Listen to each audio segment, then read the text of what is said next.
Kasi tayong malaking development ngayon, ang Department of Justice, kasama na po natin, sila po yung magpa-file ng case. Eh bakit lahat ng mga tagapag-alaga ng PhilHealth funds puro may sakit? Pukalan. Di ba ikaw ang pumalit na OIC pansamantala? Senior Vice President Legal?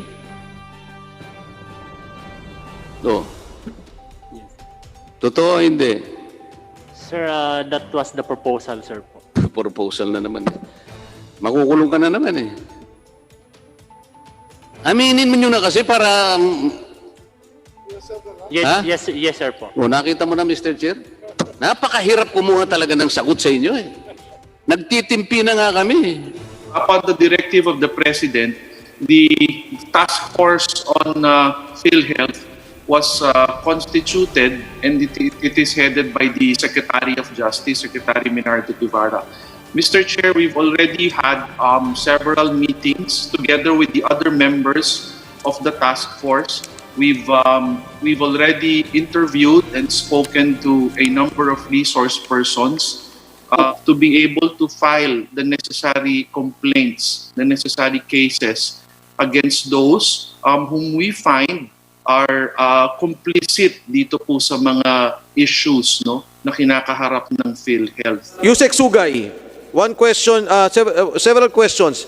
Did you conduct a special audit of PhilHealth? Sa ngayon po, ang COA po is the one undertaking the audit.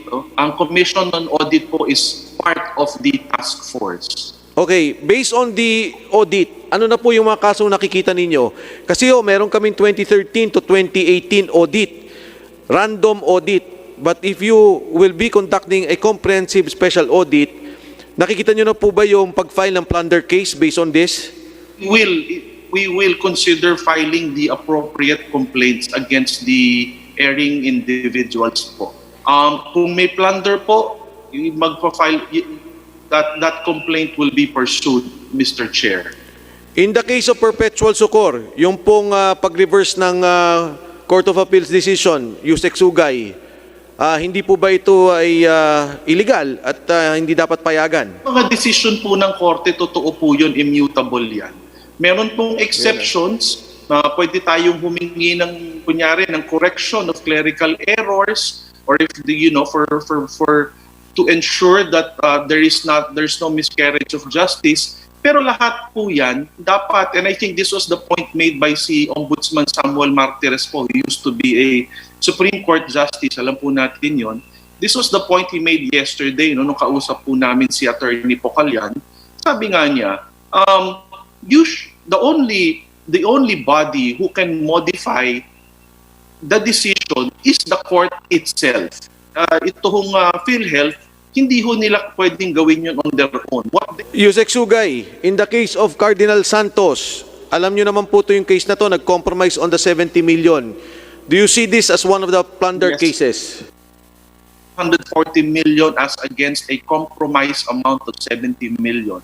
If titignan po ng mabuti ng task force yan, at kung nakita namin na anomalous yung pagkaka-compromise, we will institute the appropriate complaints against the erring individuals. Naliwanagan po ang komite dito sa mga pinunto ninyo Of course, we have to clarify certain issues from Attorney Pocallan. I'm sorry that I had to move na makontem siya last time. Dinitay natin siya dito sa House up to Monday. And I read from the newspapers na itong perpetual succor is not the first time na binago ng PhilHealth ang desisyon ng husgado. Meron siyang kinote na Medina. Unang-una, Attorney Pocallan, after hearing Yusek Sugay, ang PhilHealth ba mayroong karapatan na baguhin o i-modify ang desisyon ng Supreme Court, ng Korte Suprema or RTC? I think you are correct, sir, no? That the decision of the court should not be modified, especially if it is already final and executory. By any administrative agency of the government? Because, yes? Yes, sir. At kung sakasakaling babaguhin, in the interest of substantial justice, it should be the court which rendered the decision which should modify the decision. Second, binanggit mo sa pahayagan na hindi ito ang unang kaso. Meron kang sinabing Medina case. Yes, When sir. was the Medina case? Sir, during, I think, the case was discussed sometime in May of 2018. Okay, aside from Medina case, meron pa bang mga naunang cases na minodify ng PhilHealth ang desisyon ng husgado? Yes, sir po. Attorney Pocalian, Yes, naging sir. habit na ng PhilHealth Para isa lang. na yung suspensions ng hospitals ay inyong binabaliwala at nag-administer na lang kayo ng fine parang ginawa sa Perpetual Succor Hospital. Laging common na yan, practice na yan, Attorney Pocalian. Sir, sorry sir, medyo hindi ko po masyadong na... Hindi, yung sinabi nyo kanina, yung decisions ng court, hindi nyo na lang ine-enforce yung suspension, fina-fine nyo na lang yung those found guilty, instead of being suspended from PhilHealth accreditation, you leave them as is, and you do not implement the suspensions. Instead, you just pay the fine. Ganun ba? Totoo Yes, ba sir yan? po. In the cases I mentioned, fine na lang po yung in-impose. In other words, there is very little chance that an offending healthcare institution will ever be suspended by PhilHealth because PhilHealth has the policy of just letting go of these decisions of the courts against healthcare institutions. Am I correct? Yes, sir po. Thank you, Mr. Chairman. Dapat kasi kanina mo pa tinotal yan. Itatanong ko lang sa'yo, may kukolektahan pa ba? Kasi Yes, Mr. Chair. marami pa yan eh. Yes, Mr. Chair. Oh. Ito yung nagiging malaki talaga yan.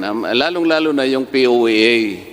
Ngayon, ang tinatanong namin kanina kay dating Regional Vice President ng RPO NCR, kung meron siyang ginawa man lang na aksyon para usigin itong mga taong ito.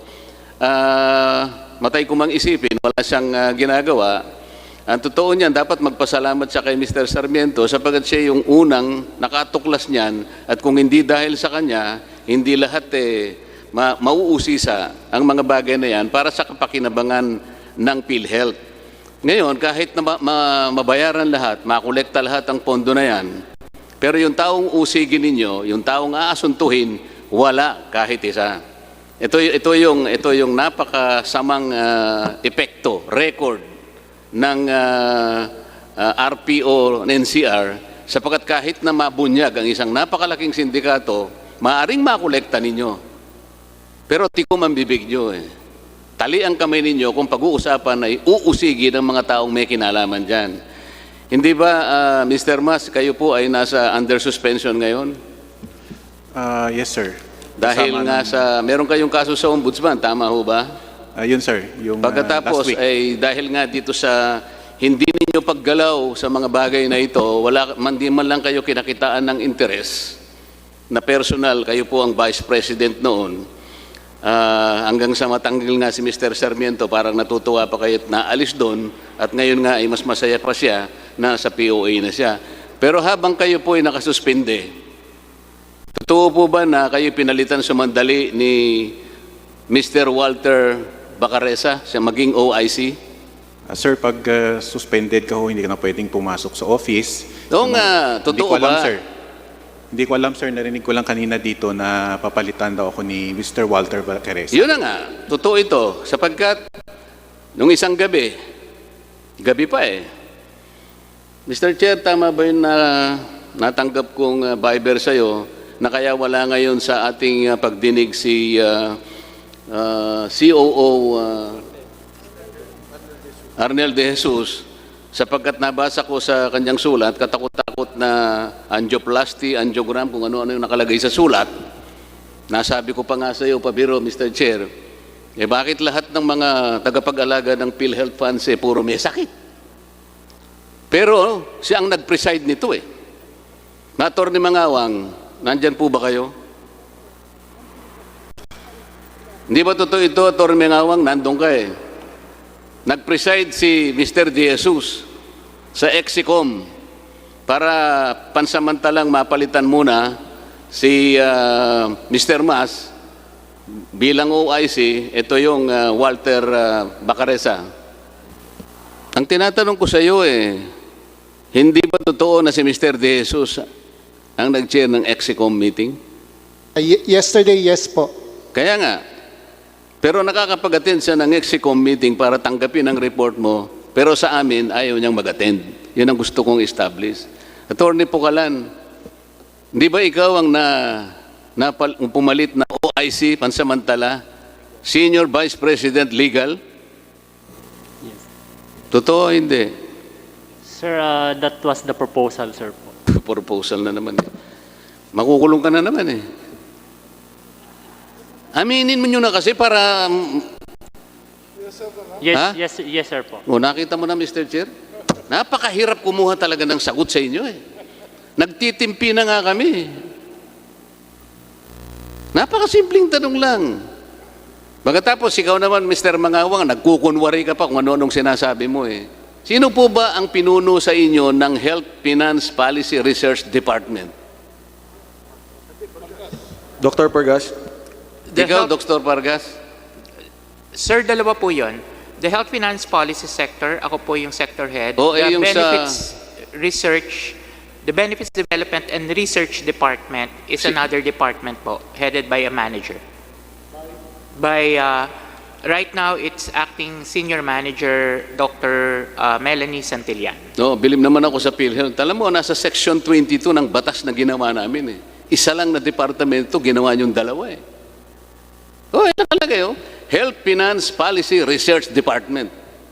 Walang sinabing dadalawahin mo ito Pero kaya ako tinatanong ito, napaka-importante nung pananagutan ito. Halimbawa, sabi niya, dapat meron kayong research at saka studies sa development policies para ma-ensure ninyo ang viability, adequacy, and responsiveness of the program. Meron ba kayong research saka studies? Kasi bago ka sumagot, kukunin namin yan. Nasa batas ito. Dapat meron kayong research and studies para panagutan ninyo yung development program ng policies ninyo to ensure viability, adequacy, and responsiveness of the program. Napaka-importante nitong mga ito. Meron ba kayong ginagawang ganito? Kasi kung wala, sabihin mo wala. Kung meron, kukunin namin yan. Kasi ito ang pagbabasihan namin sa lahat ng pinagtatanungan namin sa inyo kung bakit nagkagani-ganito ang health program ng PhilHealth. Meron ba o wala, Dr. Pargas? Sir Chair, meron po, part po yan ng development process. Kaya nga, pwede mong isubmit lahat ang ginawa ninyong research and studies. Meron po ba wala? Mr. Chair, sa ngayon, hindi ko po masagot. But I'd like to ask our corporate planning But department. that's something, a project as big as that you would know. Anyway, Honorable Margareta. Meron po, merong ganitong study na na-validate po ang accomplishments. Kasi ito lang pong magpapatunay, napalaki pong importansya sa amin ito. Pag naipakita ninyo itong pagbabasihan namin tungkol sa accomplishments, kabuang accomplishment ng PhilHealth. Kasi lahat po ng sasabihin ninyo, hindi ka panipaniwala. Agreed by the committee, we will be filing a Emergency Powers Act. This was done in the past. Marami na po tayong naging president na nagkaroon ng isang batas para bigyan ng emergency powers ang ating Pangulo, ang eksekutibo.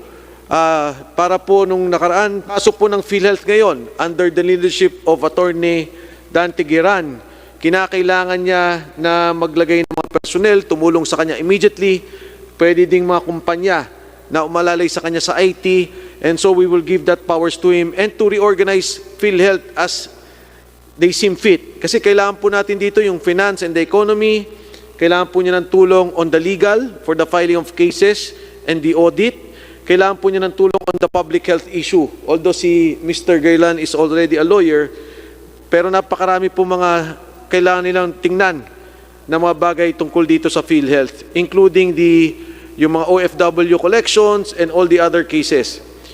Diniscuss na po natin yung OFW amendment. So ito po yung dalawang amendment that immediately can be discussed by the committee.